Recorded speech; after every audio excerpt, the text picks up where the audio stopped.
ఈ సేవ ఆదివాసుల కోసం. ఆయన వాల్మీకులు కొడితే వాల్మీకుల కోసం మాత్రమే పనిచేయలేదు, అందరి కోసం కలిసి పనిచేశాడు.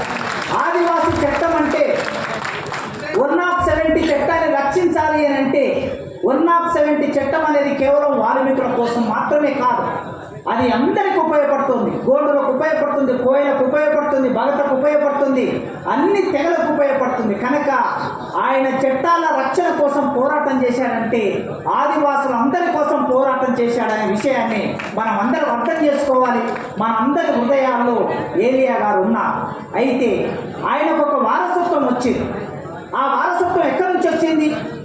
మీరు ఎప్పుడు వింటూ ఉంటారు, చదువుకున్న వాళ్ళందరూ మనకి చిన్నప్పుడు కథలు చెప్పేవారు. ఆ కథల్లో ఏముంటుందంటే అనగనగా రాజు అడవికి వెళ్ళెను అని ఉంటుంది. నేను చాలా సందర్భంలో ఆ కథలు విన్నాక ఒకసారి నాకు చిన్న ఆలోచన వచ్చింది. ఈ అనగనగా రాజు అడవికే ఎందుకు వెళ్తాడు? అడవిలో ఏం పని రాజుకు? మన కథ ఎట్లా మొదలవుతుందంటే అనగనగా రాజు అడవికి వెళ్ళాడని కథ మొదలవుతుంది. అట్లా మనం ఆలోచిస్తూ అడవికి ఎందుకు వెళ్తాడు రాజు అంటే అడవిలో వేటాడడానికి వెళ్తాడు, అడవిలో సేద తీరడానికి వెళ్తాడు, అడవిలో నీటి కొలలు ఉంటాయి, అక్కడ జలకాలాడడానికి వెళ్తాడు. రాజు రాణి ఇద్దరు కలిసి వెళ్తారు. వీళ్ళు వెళ్ళడం బాగానే ఉంది. తర్వాత ఇంకెవరు వెళ్తారంటే మునులు తపస్సు చేసుకోవడానికి అడవిలోకి వెళ్తారు. మునులు అంటే భారతదేశంలో బ్రాహ్మణులు తపస్సు చేసుకోవడానికి అడవిలోకి వెళ్తారు. బ్రాహ్మణులు అడవిలోకి వెళ్తారు, రాజులు అడవిలోకి వెళ్తారు. మరి అడవిలో మనుషులు లేరా అనే ఆలోచన వచ్చింది. అడవిలో మనుషులు ఉన్నారు కనుకనే, అడవిలో రాజ్యం ఉంది కనుకనే, అడవిలో స్త్రీలు ఉన్నారు, పురుషులు ఉన్నారు కనుకనే అది ఒక రాజ్యం కనుక, ఆ రాజ్యానికి రాజులు ఉన్నారు కనుక, వాళ్లకు సంపద ఉంది కనుక ఆ రాజులను ఓడించి ఆ రాజులను చంపేసి అక్కడ సంపదలు దోచుకెళ్ళడానికి అనగనగా రాజులు అడవికి వెళ్ళారు అనే విషయం నాకు అర్థమైంది. ఈ దేశంలో మొదటి నుంచి ఉన్న ఆదివాసి రాజులు ఎవరయ్యా? ఆదివాసులే రాజులు. ఈ సమాజాన్ని కాపాడడానికి, సంపదని కాపాడడానికి ఈ అడవుల్లో ఉన్నటువంటి చిన్న చిన్న రాజ్యాలను ఏర్పాటు చేసుకొని వాటిని పరిపాలించేవారు. రావణాసురుడు, ఒక రాష్ట్రంలో రావణాసురుడు దేవుడు, ఒక దేశంలో రావణాసురుడు దేవుడు. శ్రీలంకకు వెళ్తే రావణాసురుడు దేవుడు, తమిళనాడుకు వెళ్తే రావణాసురుడు దేవుడు. మన దగ్గర రావణాసురుడు రాక్షసుడు. మీరు ఇట్లా రాక్షసుల పేర్లన్నీ విని ఉంటారు. రావణాసురుడు, బకాసురుడు, నరకాసురుడు, వీళ్ళందరూ ఎవరు? వీళ్ళు రాక్షసులు కాదు. ఒకప్పటి మన తాతలు మన రాజ్యాలని పరిపాలించిన వారు, ఆ పరిపాలించినటువంటి వాళ్ళు వాళ్ళ జీవితాన్ని అంతా కోల్పోయారు. ఈ అడవిలో ఉన్నటువంటి రాజులు, పాండవులు అడవికే వెళ్ళారు, రాముడు అడవికే వెళ్ళాడు, ఏ రాజైనా అడవికే వెళ్ళాడు. పాండవులు అడవికి వెళ్ళినప్పుడు బకాసురుని చంపారు, తెలుసు కదా మీ అందరికీ, కీచకుని చంపాడు. రాముడు అడవికి వెళ్ళినప్పుడు రావణాసురుని చంపాడు. తర్వాత మరో రూపంలో మహావిష్ణువు చిన్న పిల్లవాడి అవతారంలో వచ్చి బలిచక్రవర్తిని తల మీద కాలు పెట్టి తొక్కేశాడు. వీళ్ళందరూ ఎవరనుకుంటున్నారు? చరిత్ర ఒకసారి చదవండి. మహాత్మా జ్యోతిరావు పూలే అనే ఒక వ్యక్తి ఉన్నాడు. మహాత్మా జ్యోతిరావు పూలే ఆయన గులాంగిరి అని ఒక పుస్తకం రాశాడు. మీరు ఆ పుస్తకం తీసి చదివితే ఆ పుస్తకంలో నేను చెప్పిన విషయాలన్నీ చాలా వివరంగా రాశాడు. అంబేద్కర్ రాశాడు రాముని కృష్ణుని రహస్యాలను ఒక పుస్తకం రాశాడు అంబేద్కర్. చిన్న పుస్తకం 50 పేజీలు ఉంటుంది, తెలుగులో ఉంది, మీరు చదవండి. రాముని కృష్ణుని రహస్యాలు. వీళ్ళందరూ అడవికి ఎందుకు వెళ్ళారు? ఎందుకు వీళ్ళని చంపారు? వీళ్ళు ఎవరు? మరి వీళ్ళని రాక్షసులను ముద్ర ఎందుకు వేశారు? వీళ్ళు రాజులు కావాలి. వాళ్ళు రాక్షసులు కాకపోతే వాళ్ళు గొప్పవాళ్ళు. రావణాసుడు గొప్పవాడు అనుకో, రాముడు గొప్పవాడు ఎలా అవుతాడు? కాదు. అందుకే రావణాసుడు రాక్షసుడు అయితే రాముడు గొప్పవాడు అవుతాడు, బకాసురుడు రాక్షసుడు అయితే భీముడు గొప్పవాడు అవుతాడు. సో ఆ విధంగా ఆదివాసి రాజులందరినీ ఏం చేశారంటే వాళ్ళని రాక్షసులుగా ముద్ర వేసి ఒకప్పటి 1000 సంవత్సరాల కిందట మనకు చరిత్ర ఉన్నది, మనకు రాజ్యం ఉన్నది, మనకు రాజులు ఉన్నారు, మనం పరిపాలన కొనసాగించాం. మన పరిపాలన కింద మన రాజ్యంలో సంపద ఉన్నది, అటవీ సంపద ఉన్నది, ఖనిజ సంపద ఉన్నది, వన మూలికలు ఉన్నాయి. అందుకే వీటన్నిటిని తమ స్వాధీనం చేసుకోవడానికి, వీటన్నిటిని దోపిడీ చేసుకోవడానికి ఆ రోజు అనగనగా రాజు ఆదివాసులు అడవిలోకి వచ్చారు, మన రాజ్యాలని కూల్చేశారు. అందుకే వాళ్ళు అడుగుతున్నా, ఆదివాసులకి స్వయం ప్రతిపత్తి అనే మాట ఎందుకు వస్తుంది అంటే, ప్రతి సందర్భంలో కనీసం ఈ భారతదేశంలో 1000 సంవత్సరాల నుంచి ఆదివాసుల స్వయం ప్రతిపత్తి అనే మాట వస్తుంది. కనీసం 1000 సంవత్సరాలు అంటే 12వ శతాబ్దం.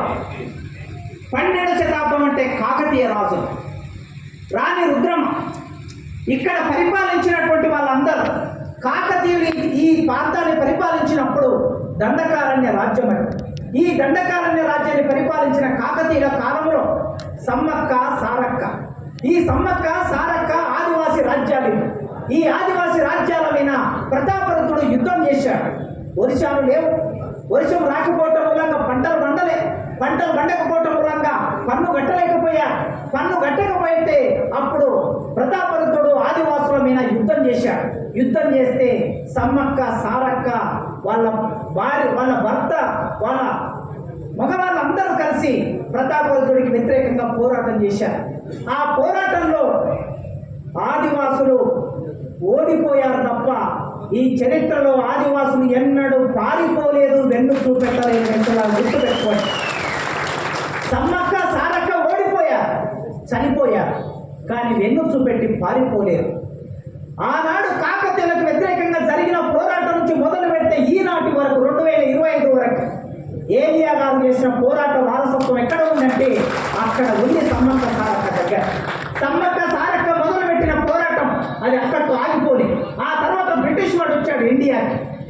బ్రిటిష్ వాడు వచ్చిన తర్వాత మళ్ళీ తిరిగి బ్రిటిష్ వాడు అనగనగా బ్రిటిష్ వాడు అడవికే వెళ్ళాడు. ప్రతి ఒక్కటి అడవికే వస్తాడు. ఈ అనగనగా బ్రిటిష్ వాడు అడవికి వచ్చిన తర్వాత అడవిలో మనుషులు ఉంటారు, ఆదివాసులు ఉంటారు కనుక అప్పుడు బ్రిటిష్ వాడికి వ్యతిరేకంగా తిరగబడినటువంటి వాళ్ళు ఆదివాసులు, ముఖ్యంగా బీహార్, కలకత్తా, బంగ్లాదేశ్ ఈ ప్రాంతంలో ఉన్నటువంటి సంతాలు 1830 నుంచి పోరాటాన్ని మొదలుపెట్టారు. ఇంతకుముందు మాణిక్యం చెప్పాడు, భారతదేశ స్వాతంత్ర పోరాటం నడిపింది ఎవరయ్యా అంటే గాంధీ, సర్దార్ పటేల్, సుభాష్ చంద్ర బోస్, అల్లూరి సీతారామరాజు, ఆంధ్రకేసరి, టంగుటూరి ప్రకాశం పంతులు, ఇట్లా అందరి పేర్లు చెప్పుకుంటూ పోతా. ఈ పేర్లలో ఎక్కడ మా ఆదివాసులు లేరు. రక్త తర్పణ చేశారు. సంతాలు పోరాటం చేస్తే ఎన్ని రోజులు పోరాటం చేశారు? 10 సంవత్సరాలు హోరావరిగా బ్రిటిష్ సైన్యంతో వాళ్ళు విల్లంబులు బట్టి పోరాటం చేశారు. ఆ పోరాటంలో 1000 మంది ఒరిగిపోయారు. ఒరిగిపోయినటువంటి పోరాటానికి నాయకత్వం వహించారు 2 నాయకులు. ఆ నాయకుల చరిత్ర బెంగాల్లో లేదు, బీహార్లో లేదు, బంగ్లాదేశ్లో లేదు, లేదా తెలుగు ప్రాంతంలో లేదు. భారతదేశ చరిత్రలోనే మనకు చరిత్ర లేకుండా చేశారు. ఎందుకంటే వాళ్ళకు వ్యతిరేకంగా పోరాటం చేసిన చరిత్ర ఆదివాసులకు దక్కుతుందని భయపడి ఈ చరిత్ర రాసిన వాళ్ళు ఎవ్వరు కూడా మన చరిత్రను లిఖించలేదు. సంతాల తిరుగుబాటు తర్వాత 1830లో మొదలైన పోరాటం 1850, 55, 56, 80, 70 వచ్చేసరికి ఆ పోరాటం అణచివేతకు గురైంది. 1857 తిరుగుబాటు మీ అందరికీ తెలుసు. ఈ తిరుగుబాటులో చాలా మంది పేర్లు చెప్తా. ఝాన్సీ లక్ష్మీబాయి పేరు చెప్తారు, తాంతియా తోపే పేరు చెప్తారు, నానాసాహెబ్ పేరు చెప్తారు. ఈ పేర్లన్నీ కూడా ఆదివాసులు చేసిన పోరాటం ఇచ్చిన చైతన్యం. ఝాన్సీ లక్ష్మీబాయికి పోరాటం చేయాలని, యుద్ధం చేయాలని చైతన్యం ఎవరిచ్చారు? సంతాలు ఇచ్చారు. అక్కడ జరిగిన పోరాటం ఇచ్చేది. ఆ పోరాట చైతన్యం వలన సిపాయిల తిరుగుబాటు జరిగింది. సిపాయిల తిరుగుబాటు అణచివేతకు గురైంది. అణచివేతకు గురైన తర్వాత ఇక్కడ మీకు సమీపంలో నాగపూర్ ప్రాంతంలో మహారాష్ట్రలో బిర్సా ముండా పోరాటం ముందుకు వచ్చింది. ఈ ముండా తెగకి సంబంధించిన వాళ్ళందరూ ఒక డిమాండ్ అడిగారు. ఈ దేశంలో మాకు ప్రత్యేక రాష్ట్రం కావాలి, మాకు ప్రత్యేక దేశం కావాలి. మా ప్రాంతం మీద బ్రిటిష్ వాళ్ళు రావద్దు, మా ప్రాంతానికి క్రైస్తవులు రావద్దు, మా ప్రాంతానికి హిందువులు రావద్దు. మా జీవితం, మా సంస్కృతి వేరు కనుక మా జీవితాన్ని, సంస్కృతిని కాపాడుకునే హక్కు మాకున్నది అని బిర్సా ముండా ఆ ముండా తెగకి నాయకత్వం వహించి హోరావరి పోరాటం చేశాడు. ఆయన కూడా ఎక్కడ కూడా వెన్ను చూపట్టలేదు. ఆనాటి బ్రిటిష్ ప్రభుత్వం ఆయనను పట్టుకొని తీసుకెళ్లి రాంచీ జైల్లో పెట్టి అనారోగ్యంతో జైల్లో చనిపోయాడు తప్ప ఆయన ఎవరికి లొంగిపోలేదు. కనుక ఆనాటి సమ్మక్క సారక్క పోరాటం, సంతాల పోరాటం, బిర్సా ముండా పోరాటం, ఆ తర్వాత మీ ప్రాంతంలో అల్లూరి సీతారామరాజు ఈ ప్రాంతమైన హక్కు కోసం ఆయన కూడా బ్రిటిష్ ప్రభుత్వానికి వ్యతిరేకంగా పోరాటంగా వ్యక్తమైందని కానీ ఆయనకి సపోర్ట్ చేసిన వాళ్ళందరూ కూడా ఇక్కడ నుంచి ఆదివాసులే సపోర్ట్ చేశారు. ఆదివాసులు లేకపోతే మైదాన ప్రాంతంలో ఉన్న వాళ్ళందరూ అల్లూరి సీతారామరాజు పోరాటాన్ని వ్యతిరేకించారు. ఎందుకు వ్యతిరేకించారు? అల్లూరి సీతారామరాజు గాంధీకి వ్యతిరేకంగా పోరాటం చేస్తున్నాడని అందరూ భయపడ్డారు. ఇక్కడ ఉన్నటువంటి వాళ్ళు టంగుటూరి ప్రకాశం పంతులు, దుగ్గిరాల గోపాలకృష్ణయ్య వీళ్ళందరూ భయపడ్డారు ఆంధ్ర ప్రాంతంలో. ఎందుకంటే వాళ్ళు గాంధీకి వారసులు గనక, వాళ్ళు గాంధీ అభిమానులు గనక. అల్లూరి సీతారామరాజు గాంధీ పద్ధతికి వ్యతిరేకంగా ఇక్కడ పోరాటం చేస్తున్నాడు. ఒక రకంగా అది బ్రిటిష్ వాళ్ళకి వ్యతిరేకంగా జరుగుతున్న పోరాటం. ఆ పోరాటంలో అల్లూరి సీతారామరాజు ఆ గుండెకు వరిగి చనిపోయాడు తప్ప ఆయన ఆదివాసుల నాయకత్వం, ఆదివాసులని అందరినీ కూడగట్టి నాయకత్వం వహించి పోరాటం చేశాడు. ఇక్కడ నుంచి అక్కడికి వెళితే కొమరం భీం చిన్న పిల్లవాడు, నైజాం ప్రభువులు, నైజాం పోలీసులు, జమీందారులు, జాగీర్దారులు, దేశముఖులు అడవి మీద పడి ఆదివాసులను పట్టుకొని కొడుతూ ఉంటే, చంపుతూ ఉంటే భయపడి ప్రాణాన్ని అరచేతుల్లో పట్టుకొని ఒరిస్సాకి పారిపోయాడు. ఒరిస్సాకి పారిపోయి కేరళకు పారిపోయి తేయాకు తోటలో పని చేసుకుంటా, కాఫీ తోటలో పని చేసుకుంటా అక్కడ జరిగే పోరాటాన్ని నేర్చుకున్నటువంటి కొమరం భీం 18 సంవత్సరాల వయసులో అక్కడి ప్రాంతం నుంచి తిరిగి తన ప్రాంతానికి వచ్చాడు.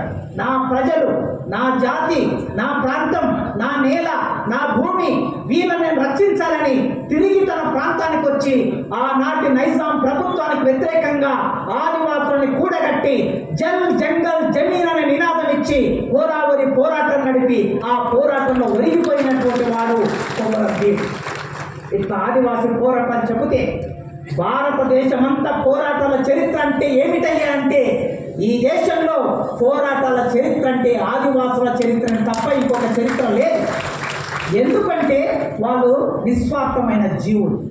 ఇవాళ మీరు చదువుకున్న వాళ్ళు ఉద్యోగాల్లోకి వచ్చారు కనుక మీకు కొంత స్వార్థం వచ్చి ఉండొచ్చు, కానీ అడవుల్లో నివసించేటటువంటి ఆదివాసులు, ఆదిలాబాద్లో ఉండే గోండులు, లేదా భద్రాచలంలో ఉండే కోయలు, లేదా మీ దగ్గర ఉండేటువంటి భగత ఇంకెవరైనా సరే వాల్మీకులు, వీళ్ళందరూ కూడా శ్రమ చేసుకొని బతికేటటువంటి వాళ్ళు స్వార్థపరులు కాదు, నిస్వార్థపరులు. వాళ్ళకేమైనా సరే తమ జీవితానికి భద్రత లేనప్పుడు, తమ సంస్కృతికి రక్షణ లేనప్పుడు వాళ్ళు ఎదురు తిరిగి పోరాటం చేయడం నేర్చుకున్నారు కనుక పోరాటం తప్ప ఇంకొక మార్గం లేదు. వాళ్ళకి రాజీ చేసుకునే అవకాశం లేదు, ఫైరవి చేసే అవకాశం లేదు, లాబింగ్ చేసే అవకాశం లేదు, ఎవరు వాళ్ళ దగ్గరికి రాలేరు. అందుకోసమే తాము ఉన్న నేల మీద కాళ్ళ కింది నేల కదిలిపోతుంటే ఆ కాళ్ళ కింది నేలను రక్షించుకోవడం కోసం విల్లంబులు బట్టి పోరాటం చేయడం తప్ప ఇంకొక మార్గం లేదు వాళ్ళకి. అందుకే ఇన్ని పోరాటాలు జరిగాయి. స్వాతంత్రానికి ముందు జరిగాయి, బ్రిటిష్ వాళ్ళ కాలంలో జరిగాయి, స్వాతంత్రం వచ్చిన తర్వాత శ్రీకాకుళం పోరాటం జరిగింది, నచ్చల్పల్లి పోరాటం జరిగింది, బెంగాల్ పోరాటం జరిగింది, ఒరిస్సాలో పోరాటం జరిగింది, నాగాలాండ్లో పోరాటం జరిగింది, మిజోరంలో పోరాటం జరిగింది. దేశవ్యాప్తంగా ఎక్కడెక్కడ ఆదివాసులు ఉంటే అక్కడక్కడ పోరాటాలు జరుగుతూ ఉన్నాయి. ఈ పోరాటాలు ఎందుకంటే స్వయం పాలన కోసం జరుగుతూ ఉన్నాయి. ఈ స్వయం పాలన వచ్చే వరకు ఆదివాసులు విస్తరించకూడదు. ఈ స్వయం పాలన రాజ్యాంగంలో అంబేద్కర్ స్వయంగా ఆయన షెడ్యూల్ 5, షెడ్యూల్ 6 ఈ రెండింటిని భారత రాజ్యాంగంలో గుర్తించి ఈ దేశంలో ఉన్న ఆదివాసుల గురించి చర్చించాలని, ఎప్పుడైనా ఆదివాసుల మీద ఎవరైనా దాడి చేసే అవకాశం ఉన్నది. ఎట్లా దాడి వస్తుంది? ఆ రోజు అనగనగా రాజు అడవికి వచ్చాడు, అనగనగా బ్రిటిష్ వాడు అడవికి వచ్చాడు. ఇప్పుడు అనగనగా మైదాన ప్రాంతంలో ఉన్నటువంటి వాళ్ళు అడవుల్లోకి వస్తున్నారు. ఈ మైదాన ప్రాంతంలో ఉన్న వాళ్ళు, వీళ్ళు ఎస్సీలు కావచ్చు, వీళ్ళు రెడ్లు కావచ్చు, వీళ్ళు కమ్మలు కావచ్చు, వీళ్ళు కాపులు కావచ్చు, వీళ్ళు వెలమలు కావచ్చు, ఎవరైనా సరే మైదాన ప్రాంతం నుంచి ఆదివాసి ప్రాంతాల్లోకి వస్తున్నారు. ఈ రావటం అనేది ఎక్కడ మొదలైంది? 1000 ఏళ్ల కిందట మొదలైంది. 1000 ఏళ్ల కిందట మొదలైంది, కొనసాగుతూ ఉన్నది. అట్లా వాళ్ళు రావటం మూలంగా ఇక్కడి భూమి వాళ్ళ చేతుల్లోకి పోయింది, ఇక్కడి సంపద వాళ్ళ చేతుల్లోకి పోయింది, ఇక్కడి అధికారం వాళ్ళ చేతుల్లోకి తీసుకున్నారు. అన్ని వాళ్ళ చేతుల్లోకి పోయిన తర్వాత ఇక మనకిక్కడ అస్తిత్వం ఉన్నది? మన జీవితం ఎక్కడున్నది? మన పండుగలు లేవు, మన పప్పాలు లేవు, మన పెళ్లి పద్ధతి లేదు, మన ఆచారాలు లేవు. చెట్టును చూస్తే, పుట్టను చూస్తే, ఒక విశ్వాసంగా ప్రకృతిని నమ్మి పూజించుకునే చోటుకి వేరే ప్రాంతం నుంచి వచ్చిన దేవుళ్ళు మన జీవితంలోకి వచ్చిన తర్వాత మనకంటూ సంస్కృతి ఉండదు. అందుకే మిత్రులారా ఆలోచించండి. ఈ దేశంలో ప్రతి ఒక్కరూ భారత రాజ్యాంగం ప్రకారం ఎవరి సంస్కృతిని వాళ్ళు రక్షించుకోవచ్చు. ఎవరి భాషను వాళ్ళు రక్షించుకోవచ్చు, ఎవరి జీవితాన్ని వాళ్ళు రక్షించుకోవచ్చు. మీకు ఇంకా ప్రత్యేకంగా 5వ షెడ్యూల్ 6వ షెడ్యూల్ భారత రాజ్యాంగమే మీకు రక్షణ కల్పించింది. మీ మధ్య చాలా రకాలుగా మైదాన ప్రాంతం నుంచి వచ్చిన వాళ్ళు చాలా తెలివి కల్లోళ్ళు, మాలాంటి వారు తెల్ల బట్టలు వేసుకొని వచ్చేవారు చాలా తెలివి కల్లోళ్ళు. వీళ్ళ తెలివి ఏమిటంటే వాల్మీకులు భగత మీరిద్దరు వేరు వేరు అని కుట్ర చేస్తారు. మీరిద్దరి మధ్యన ఐకమత్యం లేకుండా చేస్తా. ఒకరు ఎక్కువ ఒకరు తక్కువ అంట. మా దాంట్లో కూడా ఉన్నాయి. మా ఎస్సీలలో కూడా మానలంటే మాదిగలకు, మాదిగలంటే మానలకి పడకుండా చేసి ఈ విభజన రేఖను క్రియేట్ చేశారు.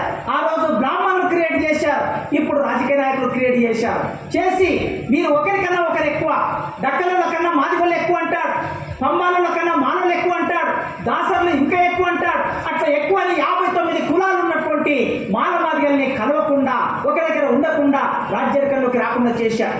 22% ఎస్సీలు ఉన్నారు 2 తెలుగు రాష్ట్రాల్లో. 22% ఓట్లు ఏ నియోజకవర్గంలోకి వెళ్ళినా సరే మన ఓట్లు 22% ఉంటాయి ఎస్సీలే. కానీ ఒకరికి వేసుకుంటున్నారా? వేసుకోవటం లేదు. ఆ విధంగానే మాలో అనైక్యతను సృష్టించినట్లే మీలో కూడా ఐకమత్యం లేకుండా చేస్తారు. మీ మధ్యన గొడవలు పెడతారు. ఎవరు వచ్చినా సరే ఒక మాట అన్నాడు. ఎవరు? ధర్మరాజు ఒక మాట అన్నాడు, కౌరవులు పాండవులు వీళ్ళిద్దరు కలిసి కొట్లాడుకుంటారు రాజ్యం కోసం. కానీ కౌరవుల మీదకి పాండవుల మీదకి ఇంకో రాజు వచ్చిండనుకో, కౌరవులు పాండవులు మేము ఒక్కటే. వాళ్ళ మధ్యన గొడవలు ఉండొచ్చు, కానీ వేరే రాజు వచ్చినప్పుడు మేము 105 మందిని అన్నాడు ధర్మరాజు.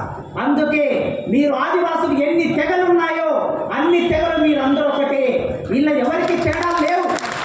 అందరూ ఐకమత్యంతో ఉంటేనే మీ రాజ్యాన్ని మీరు సాధించుకుంటారు. అందరూ ఐకమత్యంతో ఉంటేనే మీ భూమి మీకు ఉంటుంది. లేకపోతే వివిధ పద్ధతుల్లో మనకు 170 చట్టాన్ని దాన్ని నిర్వీర్యం చేశారు. సుప్రీంకోర్టే స్వయంగా తీర్పులు ఇస్తున్నది. అది అక్కడ రాశారు. భారత అత్యున్నత న్యాయస్థానం ఇచ్చినటువంటి తీర్పును పునఃసమీక్షించాలని. ఏమిస్తున్నారు సుప్రీంకోర్టు అంటే, అడవిలో ఉన్న ఆదివాసులు వాళ్ళు చెట్లను నరికేస్తున్నారు, పోడు వ్యవసాయం చేస్తున్నారు, అడవుల్ని రక్షించాలి గనక ఆదివాసులను అక్కడ నుంచి వెకెట్ చేయాలని సుప్రీంకోర్టు తీర్పిస్తుంది. ఇస్తుంది సుప్రీంకోర్టు.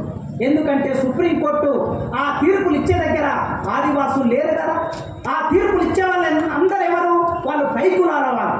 ఆ పైకులాల వాళ్ళకి అడవితో, చెట్టుతో, పుట్టతో, పక్షితో, జంతువుతో ఆదివాసులకు ఉన్న పేగు సంబంధం వాళ్ళకి ఎరకలేదు, వాళ్ళకి తెలియదు. అందుకోసమే అట్లాంటి తీర్పులు ఇస్తూ ఉన్నారు.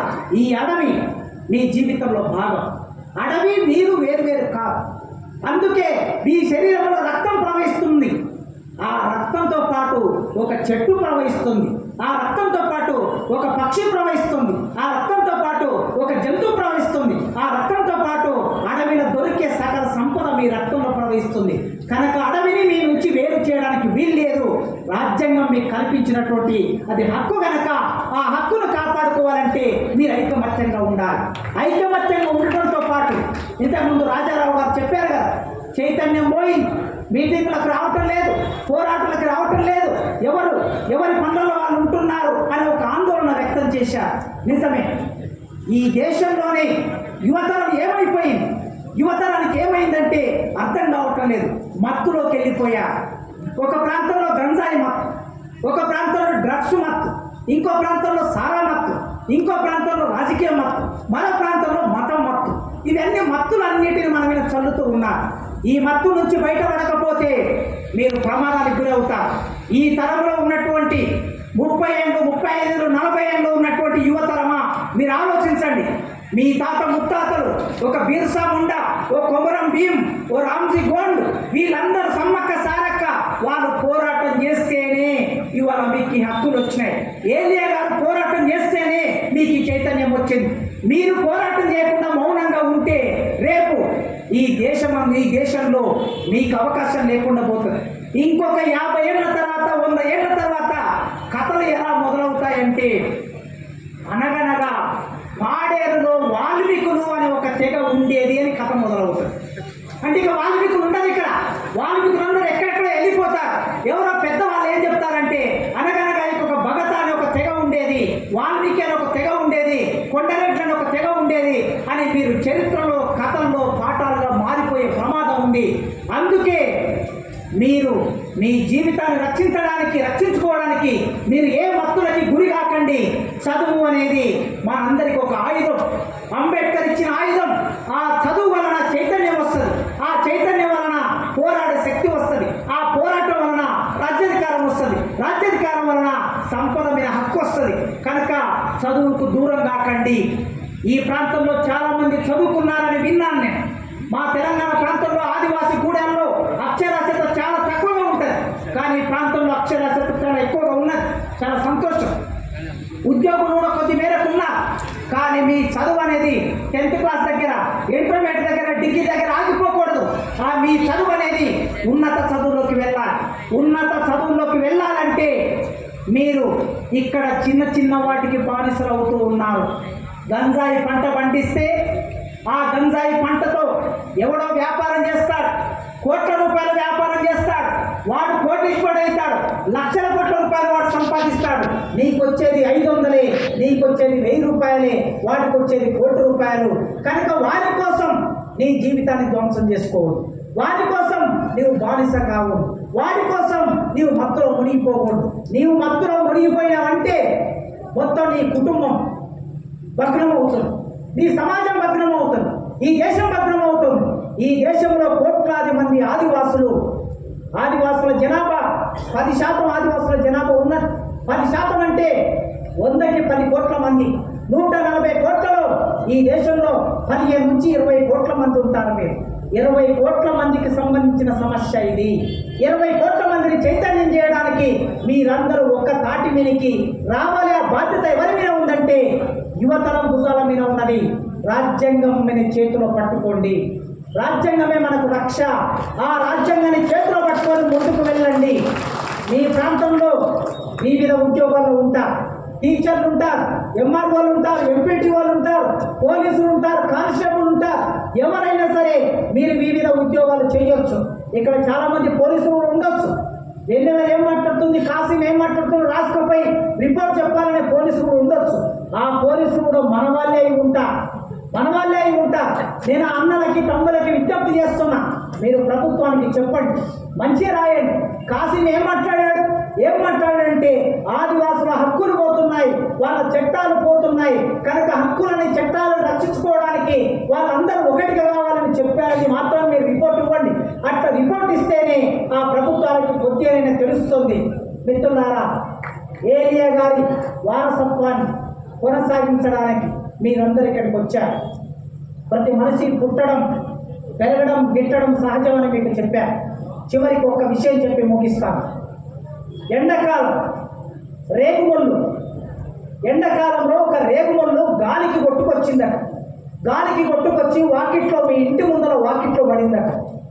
ఆ రేగుముళ్ళు ఆ వాకిలి ఊడ్చేటప్పుడు చీపురుతో ఊడిస్తే అది పోలే, మట్టిలో ఉండిపోయి, ఆ మట్టిలో ఉండిపోయి ఒక ఇంట్లో ఒక 2 సంవత్సరాల పసిబిడ్డ నడక నేర్చుకుందామని నడుచుకుంటూ ఇంట్లో నుంచి దొక్కుకుంటూ దర్వాజా దగ్గరికి వచ్చింది.